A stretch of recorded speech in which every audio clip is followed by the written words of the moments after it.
planeta é a nossa casa. E a nossa casa é sagrada, porque sem ela nos falta tudo. Somos parte desse todo e quando o planeta adoece, adoecemos também. Uma vez por ano, a Semana Mundial do Meio Ambiente, que aconteceu agora, entre os dias 5 e 9 de junho, nos convida a essa reflexão. No programa de hoje, a gente vai conversar sobre o panorama da questão ambiental no Brasil e a importância de proteger os povos tradicionais como defensores dessa casa, que é o nosso planeta. É a coisa mais importante que eu tenho na minha vida, é isso aí. É ser caiçara mesmo. Existe um discurso falacioso de que é preciso usar agrotóxicos para produzir alimentos em larga escala. O aumento das ondas de calor, o aumento das ondas de frio, é importante destacar isso, porque é nesse momento que as pessoas conseguem se dar conta. As soluções encontradas passam a ser práticas que favorecem a autonomia individual e coletiva. Essa história é muito linda e a gente tem que passar, né, para as outras pessoas saberem. Conversando comigo hoje pela internet sobre a Semana Mundial do Meio Ambiente, Guilherme Franco Neto, coordenador de Saúde, Ambiente e Sustentabilidade da Fiocruz e secretário executivo da Estratégia Fiocruz para a Agenda 2030. Irã Chucuru, líder no povo Chucuru de Ororubá, em Pesqueira, Pernambuco. Felipe Milanês, professor do Instituto de Humanidades, Artes e Ciências da Universidade Federal da Bahia. E a sua participação é fundamental para a nossa conversa. Tem comentários e perguntas para os nossos convidados? Então encaminha para mim pelo WhatsApp 021 99701 8122 ou pelas redes sociais do Canal Saúde. Irã, Dr. Guilherme, Felipe, muito obrigada pela presença de vocês aqui com a gente, ainda que virtualmente nesse momento. Irã, eu quero começar com você, fazendo essa reflexão que eu trouxe na abertura do programa, né? O planeta é a nossa casa e me parece que isso é muito óbvio para os povos tradicionais. Para quem está nos centros urbanos, isso parece muito distante e cada vez mais. Onde é que a gente se perde aí nesse fio condutor que nos torna unos com a terra, com o meio ambiente? Olá, bom dia a todos e todas. É um prazer, agradecer pelo convite.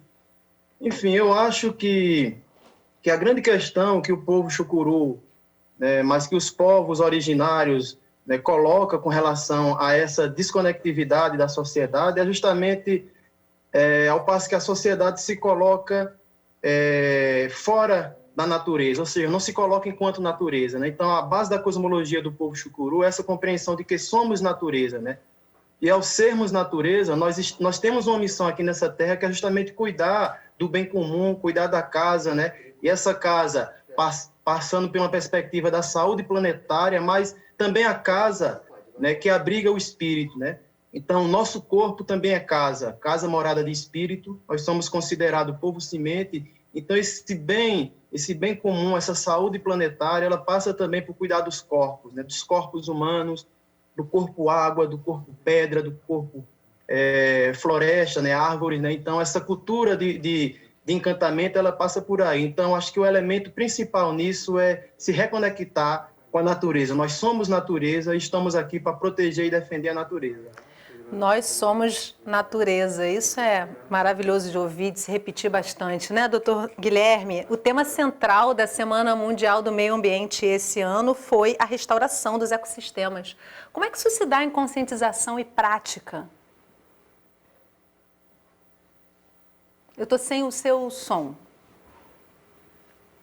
Bom dia, Yasmine. Bom dia, meus colegas aqui de atividade, o Irã e o Felipe também. Bom dia a todos que estão assistindo. A gente tem feito muitas reflexões sobre essa temática, né? E isso que o Irã nos traz tem um valor estratégico, né? Na verdade, tudo pertence ao universo e à natureza. Todos os seres, todas as coisas que a gente possa imaginar, inclusive a vida de cada um de nós, né? Os nossos atos, pensamentos, sonhos, memórias, tudo retorna para a Terra, tudo retorna para a natureza. para o planeta, para o universo. Então, cultivar a conservação dos ecossistemas é um valor planetário essencial. E essa é a perspectiva que a gente trabalha, né? A favor do bem viver. Então, parece estranho, né, nós estarmos afirmando uma coisa que é quase óbvia, mas o óbvio ficou muito distante de nós, né? E nós precisamos estar atentos a isso. Não existe vida sem ecossistemas.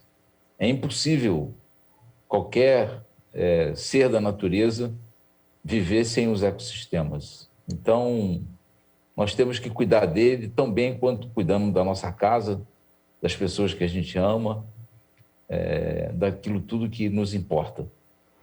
Acho que a grande mensagem que está sendo dada nessa temática da Semana do Meio Ambiente, do Dia do Meio Ambiente desse ano, é exatamente essa. E que momento mais propício do que em meio a uma pandemia para se falar disso, né, Felipe? A gente está vivendo um momento aí em que claramente a gente está também recebendo de volta aí a degradação que a gente causa ao meio ambiente.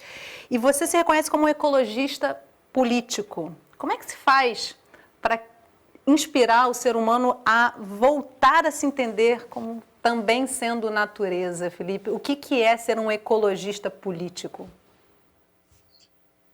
Obrigado, Yasmine, pela pergunta. Queria cumprimentar Guilherme, Irã e também todo mundo que está nos assistindo e dizer que é uma honra participar do Canal Saúde, contribuir com a Fiocruz, que eu tenho uma grande admiração pela Fiocruz. Eu acho a Fiocruz uma instituição fundamental não só para o Brasil, mas para a humanidade e, sobretudo, a Fiocruz, que promove o diálogo de saber e o diálogo de experiências, que tem sido uma característica do trabalho da Fiocruz, de conseguir apresentar e pesquisar junto com indígenas, com populações tradicionais, e mostrar, através das pesquisas, como que a degradação do ambiente também degrada os corpos que vivem no ambiente, que nós somos partes do ambiente. A ecologia política, ela observa e denuncia as desigualdades da relação de poder com relação ao acesso aos recursos naturais. Historicamente, se construiu na América Latina essas perspectivas de ecologia política desde o pensamento crítico. E cada vez mais a ecologia política tem aprendido a pesquisar e aprender com as comunidades que vivem nesses ambientes, que esses ambientes são muito mais complexos e denunciar a interdependência, a inter-relação como necessários à vida, e questionar nesse sentido o avanço colonial, a marca colonial que separa a gente de natureza. Talvez essa tenha sido umas características do colonialismo, né? Chegar aqui e tentar achar ouro, madeira, não identificar as pessoas que estavam vivendo aqui como interlocutores, como pessoas que poderiam contribuir para o conhecimento geral da humanidade. Quando os portugueses chegaram na Bahia, poderiam ter promovido uma troca de saberes imensa, mas decidiram subalternizar, inferiorizar, genocidar e promover a violência contra as populações que viviam com o ambiente, tentando construir mecanismos de extração dos recursos naturais. A ecologia política denuncia, na perspectiva científica, esse longo processo histórico de desigualdade ambiental e também tenta contribuir a partir de denunciando essa história de injustiça para encontrar alternativas. Essas alternativas estão, como o Irã estava colocando no início, de nos ver como parte do ambiente, como é que a gente pode como é que podemos promover encontros nesse convívio com o ambiente. E antes de terminar, externar ao Irã também minha solidariedade ao povo chucuru e uma grande admiração ao cacique Marquinhos Chucuru, que eu tenho certeza que quando o cacique Marquinhos Chucuru assumir a prefeitura de Pesqueira, ele vai poder ensinar como é possível, dentro do espaço de gestão pública, promover uma outra relação com a natureza. Bom, vamos então assistir uma matéria para poder entender um pouco desse panorama, né? O aquecimento global, contaminação do solo e da água, impactos na nossa saúde. Cuidar do meio ambiente é preservar a própria vida. Nas ruas, um calorão, sol forte e mesmo períodos que costumavam ser mais frios, já dá para perceber a diferença. Tá mais quente mesmo. As mudanças climáticas provocadas pelo homem são resultados da emissão de gases de efeito estufa. Grandes empresas, indústrias, ferrovias e o trânsito. Para movimentar todas as engrenagens do sistema, o uso do carvão, do petróleo e do gás. Essas transformações ganharam força a partir da Revolução Industrial, no final do século XVIII. E nesse pacote vieram novos hábitos, padrões de consumo, o aumento da produção de lixo e da expectativa de vida. Com o passar dos anos, uma mistura de estações vem acompanhada de desastres naturais, fortes chuvas, temporais e alagamentos. A natureza está dando sinais e eles estão por toda parte. Não dá mais para tapar o sol com a peneira. O aumento das inundações, o aumento das ondas de calor, né? O aumento das ondas de frio. É importante destacar isso porque é nesse momento que as pessoas conseguem se dar conta, principalmente as pessoas nas áreas urbanas. O painel intergovernamental sobre mudanças climáticas, o IPCC, divulgou um relatório em 2018, apontando que é preciso que os governantes tomem decisões urgentes para evitar o aumento da temperatura. O IPCC sinaliza os riscos que a humanidade corre caso a temperatura global ultrapasse 2 graus Celsius acima dos níveis de temperatura registrados antes da Revolução Industrial. A partir desse aumento dessa temperatura atmosférica na Terra, né? E aí a gente percebe o derretimento do gelo das calotas polares, processos de desertificação, aumento de temperatura no nível da água e no nível dos oceanos. A ONU emitiu um alerta no ano passado. Nos próximos 5 anos, em algum momento, a temperatura pode aumentar 1,5 graus Celsius. Falando assim parece pouco, mas qualquer alteração pode gerar muitos danos para a saúde da população. Por exemplo, nas ondas de calor, a gente pode ter impactos no aumento de diabetes, doenças do sistema nervoso, doenças do sistema circulatório, no sistema respiratório, no sistema geniturinário, nas causas naturais, nas inundações. A gente pode ter impactos no aumento de casos e de óbitos, internações de leptospirose, hepatite A, diarreias, que a gente pode observar impacto nas doenças crônicas, nos transtornos psicossociais. Com relação às estiagens prolongadas, às secas, a gente tem as questões relacionadas à fome, né, que também há aumento de diarreias, ocorrências de hepatite. No Brasil, as emissões de gases causadores do aquecimento global estão diretamente ligadas ao desmatamento. De acordo com medições do Instituto Nacional de Pesquisas Espaciais, no mês de abril foi registrado um desmatamento na Amazônia que equivale a quase 69 campos de futebol. Comparado com o mesmo período, é o maior em 6 anos. As queimadas e incêndios florestais ainda representam um fator para o crescimento do número de pessoas com doenças respiratórias. Junto a esse caldeirão temos um outro ingrediente, o agronegócio. O Brasil é conhecido por ser um dos maiores monocultores do mundo. Aqui a soja reina nos campos. Além das questões envolvendo a divisão de terras, ainda somos conhecidos internacionalmente por outro rótulo. Só no ano passado, 493 novos agrotóxicos foram liberados para uso no país. Existe um discurso falacioso que se sustenta já desde a época da Revolução Verde, de que é preciso usar agrotóxicos para produzir alimentos em larga escala. Isso não poderia ser mais falso. A gente não depende do uso de agrotóxicos para produzir alimentos. O uso de agrotóxicos gera consequências, como a contaminação do solo e da água, produtos de origem animal, além de frutas, legumes e verduras. Existem agrotóxicos, por exemplo, associados a cânceres, ao surgimento de cânceres, a alterações no DNA, no material genético da pessoa, né? Então, existem agrotóxicos que são mutagênicos, genotóxicos, agrotóxicos que podem provocar aborto, más formações congênitas. A gente precisa pensar numa outra forma de produzir que seja mais protetiva da saúde humana, seja mais protetiva para o ambiente, que não promova tantas desigualdades e injustiças com respeito à terra, promovendo a biodiversidade, sem contaminar solo, água. Então, existem outras formas de produzir e produzir de forma suficiente para alimentar toda a população. Doutor Guilherme, vários caminhos têm nos levado a essa devastação do meio ambiente e eu queria começar por trazer a questão do agronegócio, a utilização de agrotóxicos, que me parece também um ponto de partida aí para várias outras iniciativas que vão chegar até os povos tradicionais, inclusive, trazendo vários problemas para a nossa saúde. Recentemente, as mudanças no marco legal trouxeram ainda mais a possibilidade de agrotóxicos, da utilização do agrotóxico. Eu queria começar com você, trazendo qual é a importância de se falar disso, de se questionar isso e quais são os caminhos de produção sem agrotóxico, que parecem muito óbvios, né, para quem vive da terra, mas para grande parte das pessoas que veem a terra pela televisão, isso pode não ser tão claro, né? Sem dúvida. E isso tem a ver com as escolhas que são feitas, né? O Brasil tem escolhido estar na partilha, vamos dizer assim, global, entregando commodities para a produção de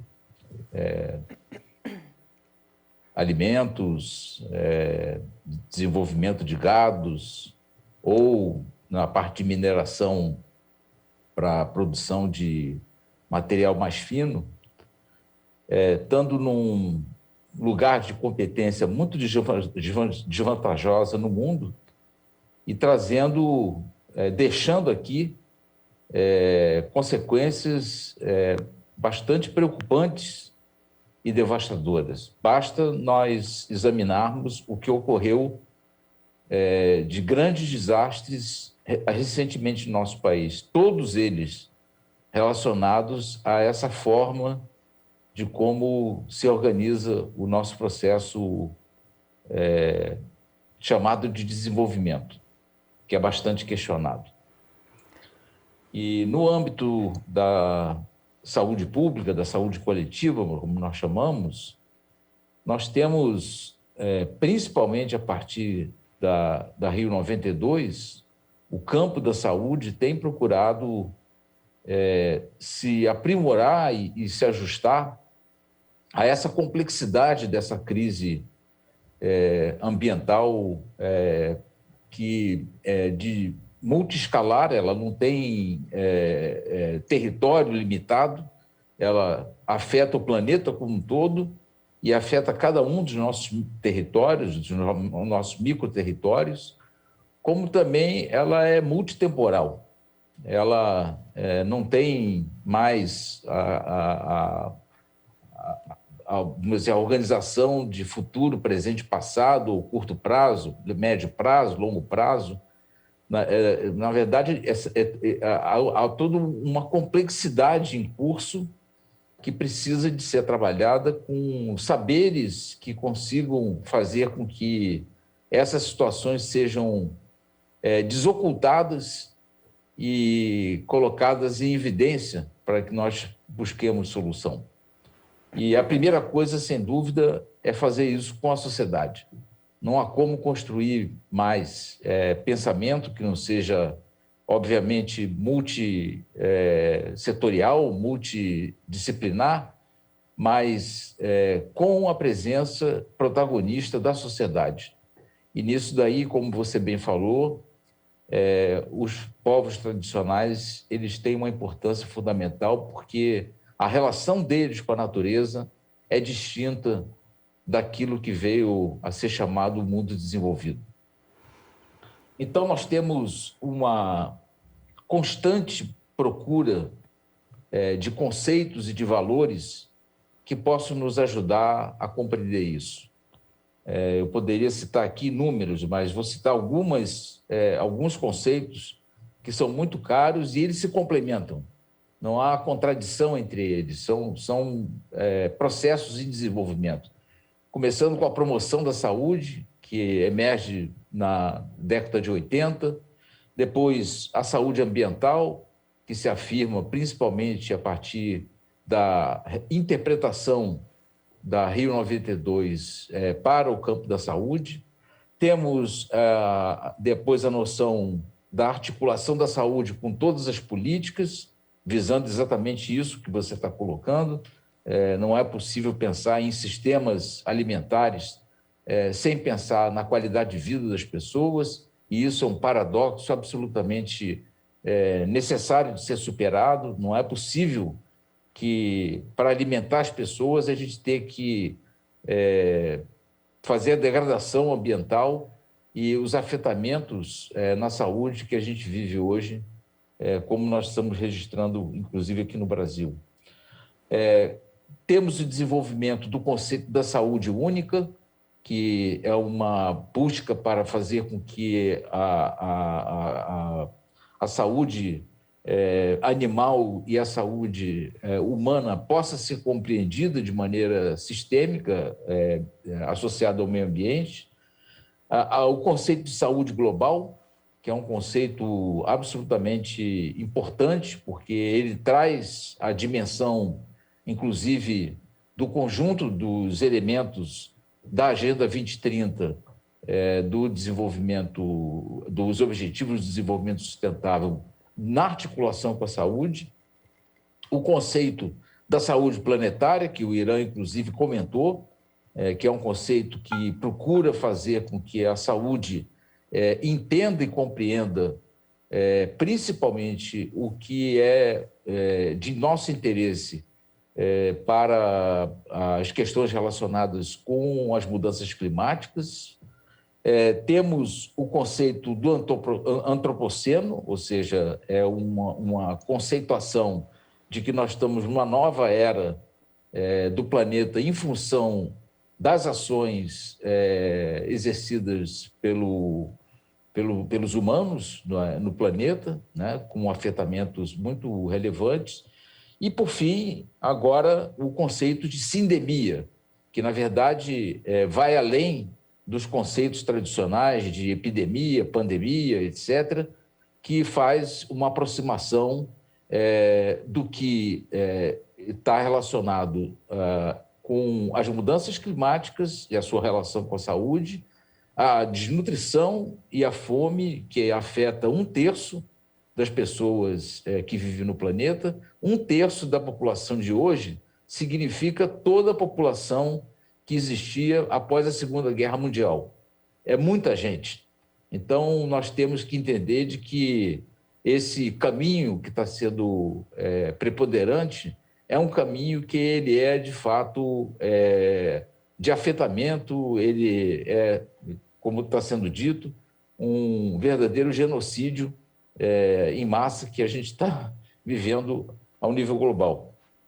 E também a perspectiva, né, de que essa situação da própria pandemia do coronavírus, ela nada mais é como resultado da degradação indevida, da ocupação indevida dos ecossistemas que nós temos no planeta como um todo, né? Não é uma questão da China, localizada ali, por acaso foi ali, mas a saga da humanidade para solucionar os seus problemas e acumular mais riqueza nos leva a uma situação que exige de nós, da saúde, esses esforços que estão em curso, e a Fiocruz, juntamente com as universidades e, inclusive, com o SUS, tem feito um esforço bastante importante no sentido de estar se renovando, se atualizando em relação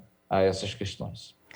Irã, como é que isso tudo chega ao povo chucuru, aos povos tradicionais? Como é que essa experiência, né, do agronegócio se expandindo e tudo que a gente tem como consequência que o Dr. Guilherme acabou de narrar, chega para vocês, para quem está em casa poder entender o que vocês estão vivenciando nesse momento? Bom, é importante colocar que o povo chucuru tem na sua cosmologia, né, a centralidade à natureza, ou seja, essa conexão com a natureza. Então, tudo aquilo que vem a desestabilizar, né, ou seja, perturbar esse equilíbrio corpo, mente, espírito e ambiente, essa relação com o ambiente, né, ela causa uma série de problemas. E esses problemas não são de hoje, né? Esses problemas começam com a colonização, com a chegada dos colonizadores. Isso trouxe impactos, né, ambientais, do ponto de vista cultural. Pessoas morreram, tentaram assassinar, né, a cultura, as pessoas morreram, né? E ao longo do tempo nós resistimos contra isso, e hoje o modelo político-econômico, né, que rege o mundo, a nação, o mundo, né, ele não traz muita novidade com relação àquilo que aconteceu, né? Ou seja, o monocultivo, né, a exploração da natureza, a destruição da natureza, ou seja, uma sociedade completamente desencantada. Isso impacta e vem causando impacto. É importante dizer que de 2000 para cá o povo chucuru reconquistou o território sagrado, né? Ou seja, houve as autodemarcações, as retomadas, né? Houve a ocupação do território, os poceiros e os invasores foram expulsos do território. Há um plano de vida, um projeto de gestão, né, baseado nessa centralidade com a natureza. Ou seja, os encantados também, né, a gente escuta, nos orienta nesse plano de gestão.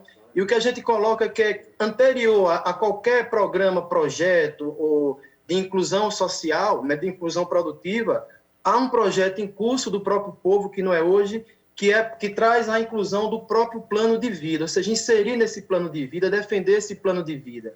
A gente trabalha, né, baseado numa cultura da sutileza que defende os viveres, as formas de vida na Terra. Isso a gente defende, desde que essas formas de vida não comprometam o viver da própria Terra. Então, a Terra é um organismo vivo, biologicamente tem vida, espiritualmente também tem vida, né? Então, tudo aquilo que afeta essas vidas ou essas naturezas, né, a gente se coloca de forma contrária. Então, a gente está em rota de colisão com o agronegócio, né, enfim, que causa impactos e traz esse aquecimento global. Então, a gente se coloca nessa rota de colisão, defendendo, de certa forma, essa diversidade que é a essência da natureza. Nós só estamos aqui porque tem natureza, e só tem natureza porque ela é diversa.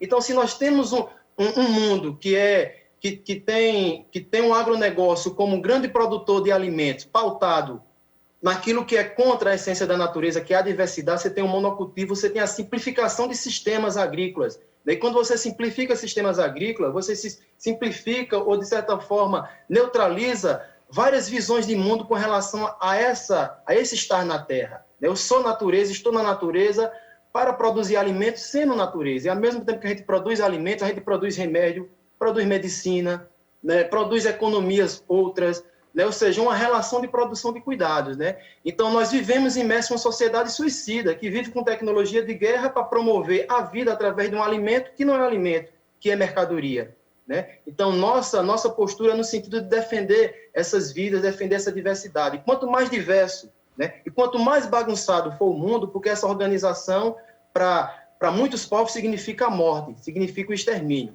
Então, quanto mais holístico for, quanto mais integrado for esse todo, né, mais o ambiente, mais o mundo respira, mais o mundo fica sadio. Felipe, no próximo bloco eu quero voltar começando com você, trazendo aí as suas considerações sobre tudo isso, e daqui a pouquinho você vai ver como o simples ato de respeitar o modo de vida de povos tradicionais é garantir a proteção do meio ambiente. A gente volta já, não sai daí.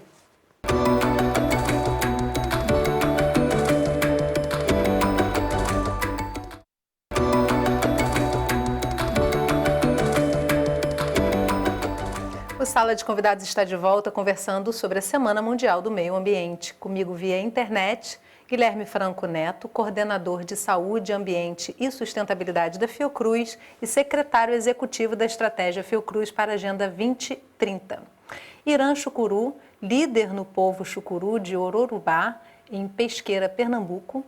E Felipe Milanês, professor do Instituto de Humanidades, Artes e Ciências da Universidade Federal da Bahia. E você é o nosso quarto convidado, ou a nossa quarta convidada. Mande as suas perguntas e seus comentários para a gente. Eu recebo e compartilho na nossa conversa. Você pode encaminhar pelo WhatsApp 021 997018122 ou pelas redes sociais do Canal Saúde. Modos de vida que garantem a sustentabilidade do meio ambiente. Você vai ver agora porque respeitar os povos tradicionais é apoiar a defesa da natureza.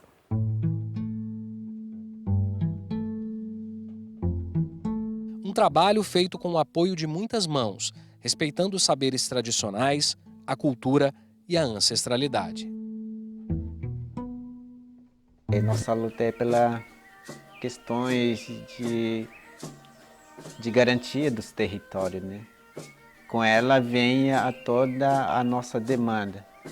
Vem a educação, vem a saúde melhor, a questão indígena, para que eles também respeitem a natureza, o modo de vida, o modo de ser.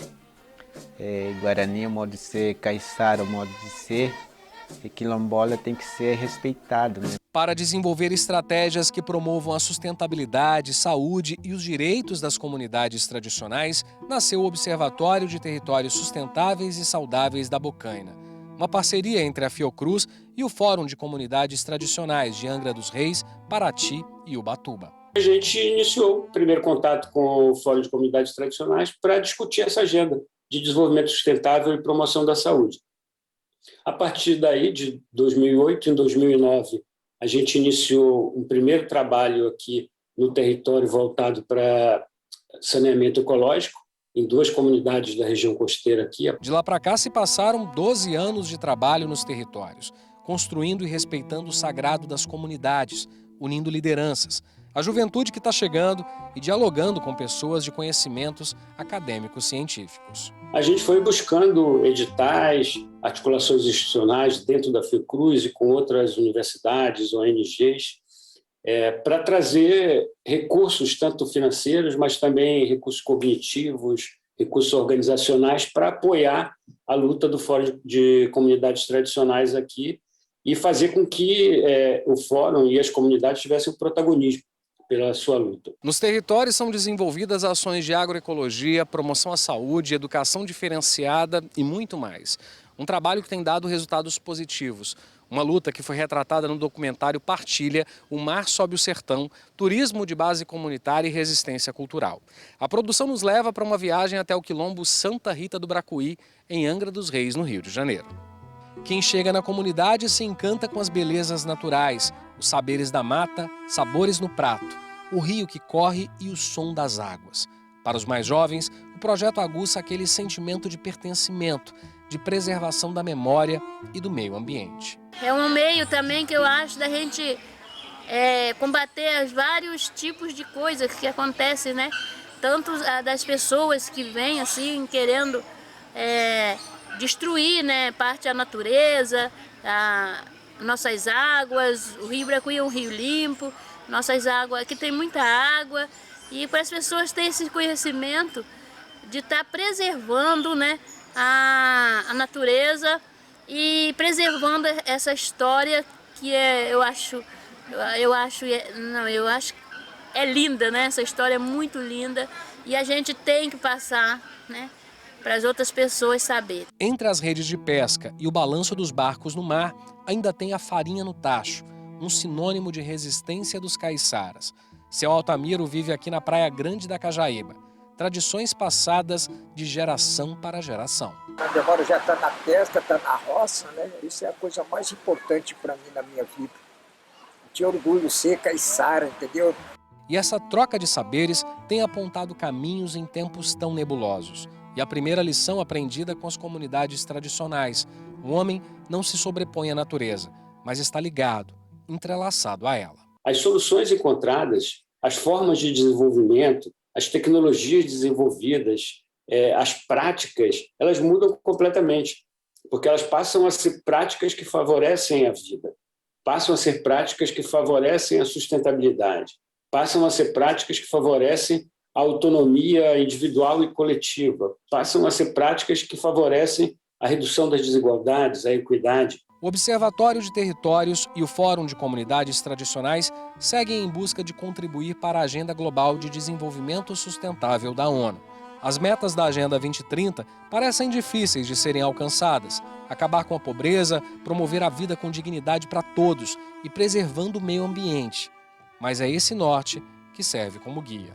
É importante porque isso traz um estímulo, uma força para os povos e comunidades tradicionais para defenderem o seu modo de vida, mostrando que esse modo de vida, inclusive, tem sido, historicamente, um garantidor da sustentabilidade desse território. Povos que cantam e dançam, que tem no seu pedaço de chão, no cultivo e na pesca, a memória dos que vieram antes, dos que virão depois. Na natureza, um rito de agradecimento. Seu território é tradição, memória, luta e resistência. É a coisa mais importante que eu tenho na minha vida, é isso aí. É ser caiçara mesmo.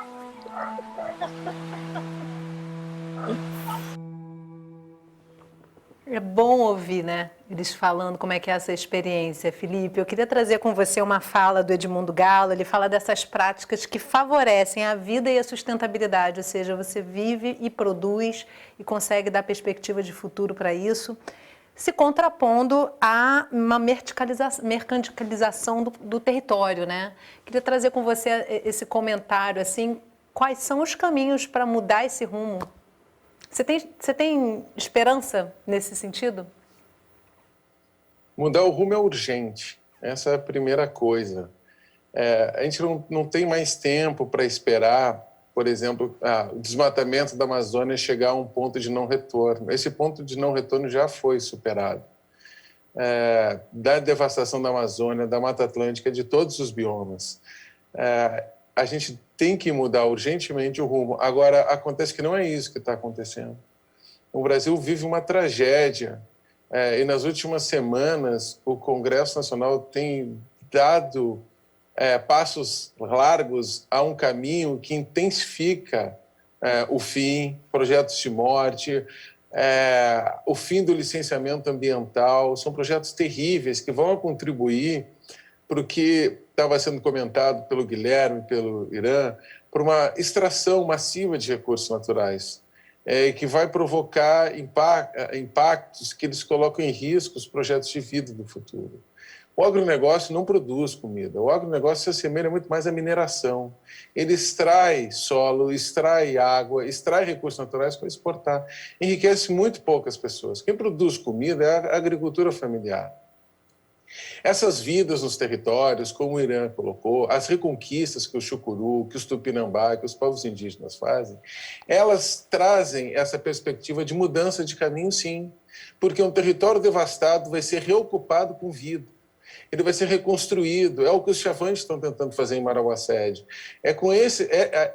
Os indígenas estão apontando para a gente um outro caminho, e nós devemos nos unir nesse caminho e repensar a ocupação do território brasileiro, em repensar como é que podemos promover encontros e compartilhar a vida, que não é só demarcar as terras indígenas, isso é o mínimo, ainda que o atual governo prometa não demarcar as terras indígenas, mas é demarcar as terras indígenas e integrar o resto, as áreas não protegidas, nessa mesma forma de proteção, que se inspire nas demarcações. Não fazer uma demarcação como no Parque do Xingu e autorizar o plantio de soja no entorno e que vai secar o Parque do Xingu. Não tem mais como, hoje, a gente lutar ou promover uma guerra contra o meio ambiente. Nós somos o meio ambiente. Tem que botar um fim nessa guerra. Agora, essa mudança é urgente. Nós não temos mais tempo para seguir no avanço da extração dos recursos naturais e na destruição da ecologia. A mudança urgente é um projeto de vida compartilhado, comum, entre as diversidades de populações que vivem no Brasil e com os ecossistemas que estão aqui. Doutor Guilherme, até nessa fala do Felipe, que é tão importante, é muito urgente realmente, a gente vê agora na pandemia várias interações com isso que está acontecendo. Você citou a saúde única, é muito importante a gente falar dessa interação aí do meio ambiente com a produção de vírus para os quais o ser humano não está preparado para lidar muitas vezes, e também a monocultura, né? A gente está se alimentando de soja e milho e produto industrializado, nosso sistema imunológico está respondendo a isso nesse momento, né? Eu queria trazer com você em que pontos a Fiocruz está engajada, e não é só na produção de vacina, que nesse momento é essencial e que bom, mas a Fiocruz não atua só nessa direção, né? Eu queria que você trouxesse um pouquinho das atuações da Fiocruz em termos de unificar todas essas discussões e buscar várias frentes para combater possíveis futuras pandemias e a nossa saúde nesse momento. Bom, Yasmine, a Fiocruz tem 121 anos, né? Completou 121 anos esse ano. E desde a sua origem, a relação da saúde com o ambiente, ela é considerada. O próprio Oswaldo Cruz tinha uma preocupação sanitária, eu diria, ampliada. E todos os seus sucedâneos, Carlos Chagas e tantos outros, seguiram esse caminho. A partir, como eu já comentei, da Eco 92, ou da Rio 92, a questão da relação saúde-ambiente toma uma centralidade na Fiocruz. Passa a integrar todos os debates dos congressos internos, das diretrizes da presidência da Fiocruz e desenvolvendo uma série e um conjunto muito importante de iniciativas, são mais de 50, relacionadas entre saúde e ambiente. Mas eu gostaria de destacar uma iniciativa que foi, vamos dizer, consolidada o ano passado, que foi a estruturação de um programa chamado Territórios Sustentáveis e Saudáveis. Esse programa ele visa exatamente isso que foi comentado pelo Felipe e também comentado anteriormente pelo Irã. Ou seja, partir de uma perspectiva de que é possível trabalhar as redes e ações e os processos territoriais que sejam promotores de saúde e que sejam protetores do meio ambiente conjuntamente. E isso é possível. Nós estamos aí com um conjunto importante de iniciativas. Essa que você apresentou da Bocaina é uma das iniciativas, mas temos diversas outras tão relevantes quanto, por exemplo, a ação dos territórios saudáveis e sustentáveis no semiárido, desenvolvido pela Fiocruz de Brasília, que tem uma abrangência territorial imensa, com, inclusive, metodologias muito inovadoras de trabalhar o caminho dos alimentos, o caminho das águas, o caminho da saúde, enfim, produzindo saúde a partir de conexões das redes sociais que ali existem, né? Temos outras iniciativas do Campo Fiocruz Mata Atlântica, do Palácio Itaboraí, em Petrópolis, e tantas outras que permitem com que nós possamos, vamos dizer assim, contraditoriamente, no meio dessa direcionalidade que traz essas preocupações todas, muito bem destacadas pelo Felipe, mas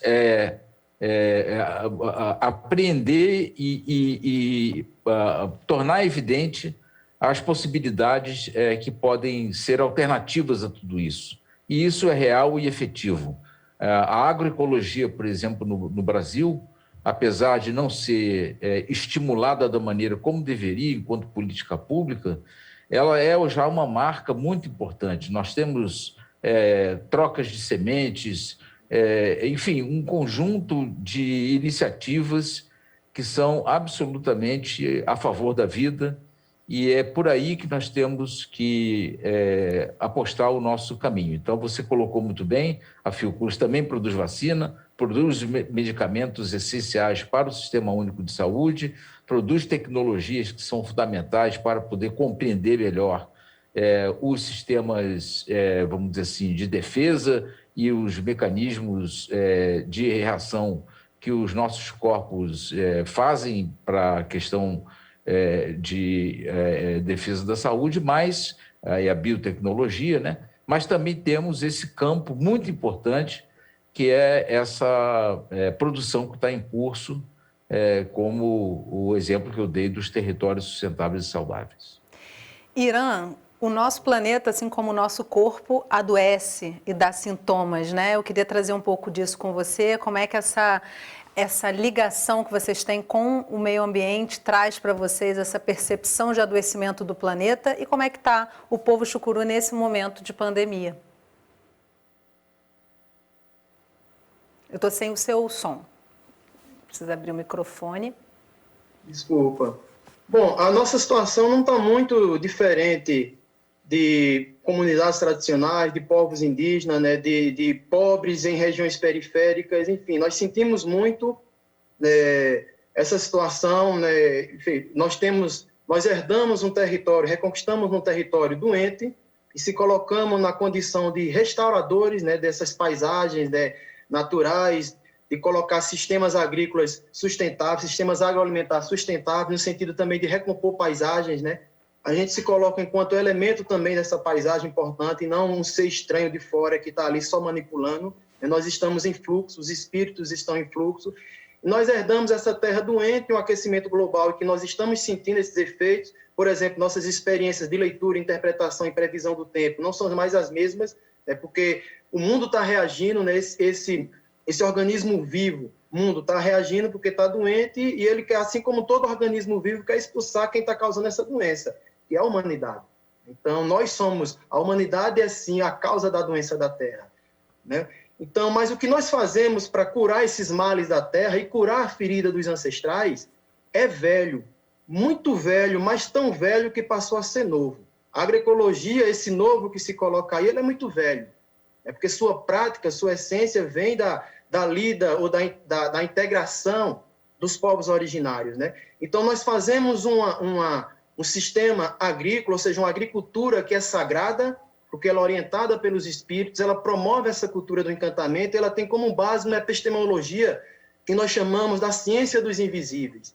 Tem um Toante Chucuru que diz, se quiser ver a ciência, vá na mata procurar. Tem biodiversidade, certo? Mas tem também outras ciências, tem organismos que são inteligentes, que insistem em existir, que têm seus mecanismos de resistência a tudo isso que tá acontecendo, né? Então, nós trabalhamos a saúde indígena, essa sim, é uma saúde inclusiva, que não procura corpo doente para curar, ela procura corpos saudáveis para proteger e defender esse equilíbrio. E não é só corpo humano, porque é muito egoísmo da humanidade procurar só corpo humano doente para curar. O corpo água está doente. Nós curamos a ferida dos ancestrais, plantando árvores. É simples. Ou seja, devolvendo a natureza para a natureza, né? Tem um ditado chucuru, que não é só chucuru, mas nosso, que diz, em terra alheia, pise devagar. A gente invoca os ensinamentos reinados encantados para flutuar, pisar leve, uma cultura de baixo impacto, né? Então, por apresentar um sistema agrícola sagrado que produz cuidados, né? Não só produz alimento, mas alimento que se confunde com remédio.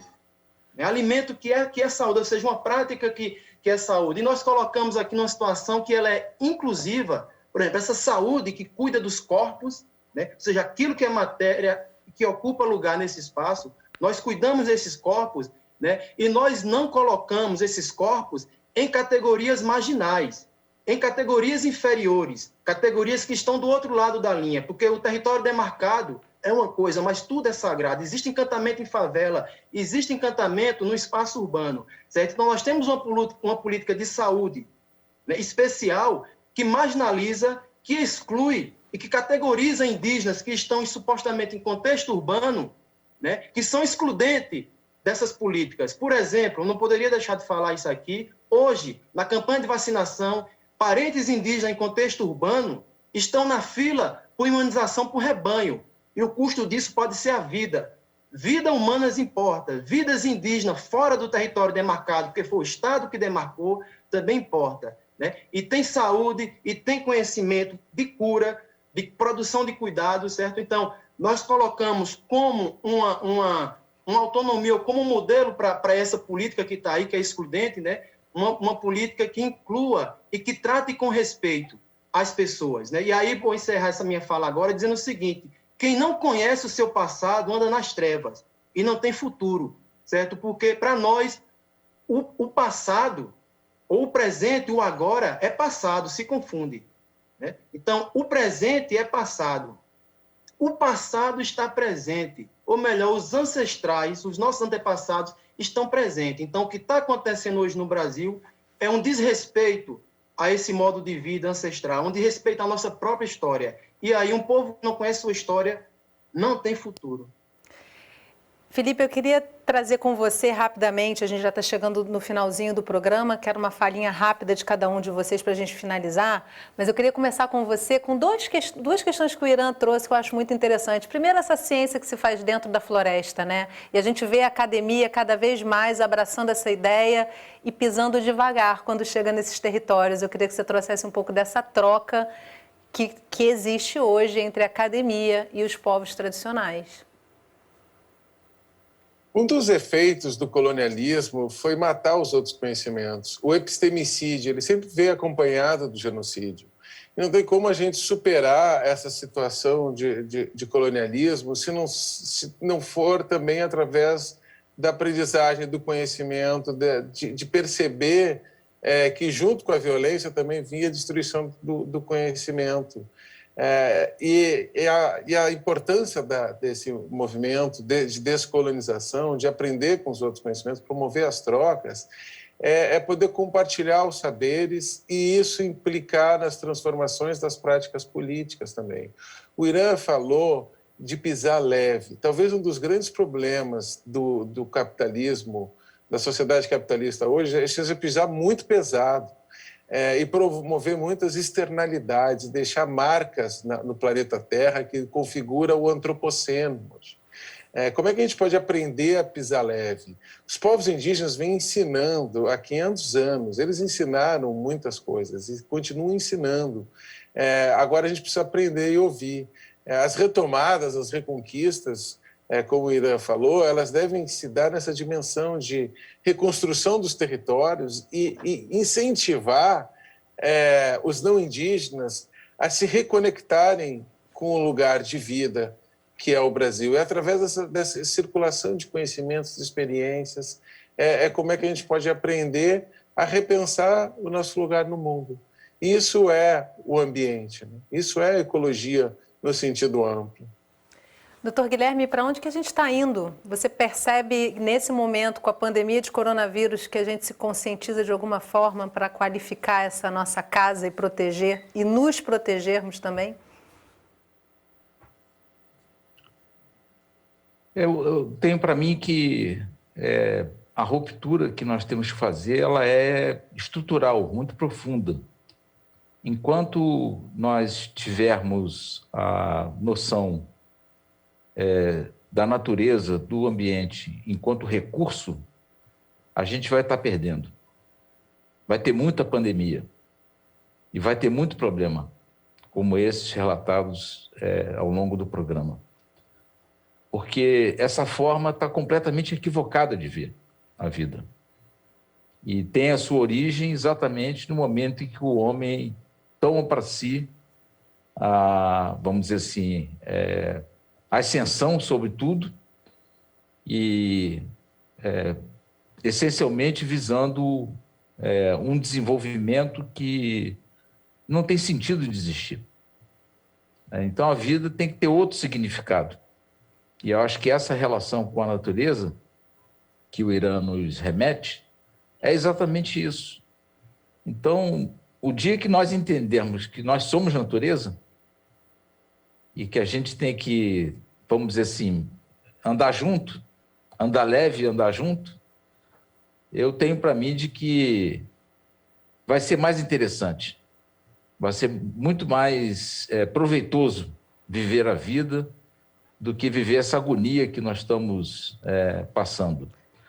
Os estudiosos desse processo da pandemia de coronavírus estão mandando recados muito significativos de que não sairemos mais desse cenário se a gente não mudar essa concepção, essa forma de existir.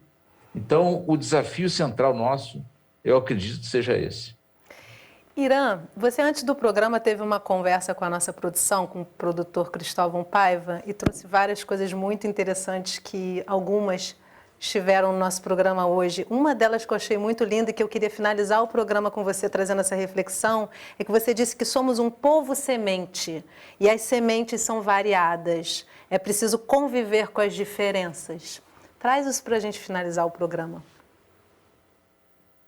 Essa concepção de semente é justamente para promover essa identidade do Brasil, que nós estamos falando de uma nação pluri. Ou seja, nós temos várias nações, nós temos várias resistências, nós temos vários povos que insistem em resistir. Isso é um exemplo, isso é a marca do Brasil, que é essa diversidade. Então, quando a gente traz a concepção de povo semente, são os povos que estão germinando para a sua identidade. E isso é muito comum. Acho que os povos indígenas no Nordeste, especialmente no semiárido nordestino, tem muito, porque eles aprenderam, nós aprendemos com a natureza. Né? Nós, em vários momentos, entramos em dormência, em estádio de dormência, porque as condições não eram favoráveis, era adversa. Né? A gente vê semente em asfalto germinando, semente no concreto germinando. Isso, a natureza, ela insiste em existir, certo? Então, o povo semente, a gente tem que... Uma coisa que é interessante, promover esse cuidado, ou essa saúde, né, é justamente cuidar das sementes. Quando a gente andar e cuidar das sementes, é seguir os rastros dos ancestrais. E aí tem uma coisa que essas sementes nos diz que estão germinando. Nós somos a maioria. Nós não somos minoria. Nós somos a maioria. Né? Porque nós estamos ao lado da força encantada dos reinados encantados. E mais os encantados é a maioria. E nós somos muito mais. Né? Então é possível sim viver essa cultura do encantamento. Ela existe, ela está aí. Vamos promover, vamos potencializar essas vozes e práticas para esse bem comum. Muito obrigada pela oportunidade de te ouvir, trazendo essas coisas. Que bom que a natureza insiste em resistir, né? Isso é maravilhoso, a gente tem em mente que ela não desiste. Felipe, Guilherme, Irã, muito obrigada pela participação de vocês com a gente hoje, trazendo essa reflexão tão importante sobre a nossa casa. E obrigada a você que acompanhou o programa de hoje. Se quiser rever, baixar ou compartilhar essa conversa, entra lá no site do Canal Saúde. Você vai encontrar um acervo com toda a nossa programação. A gente se vê na próxima semana. Até lá!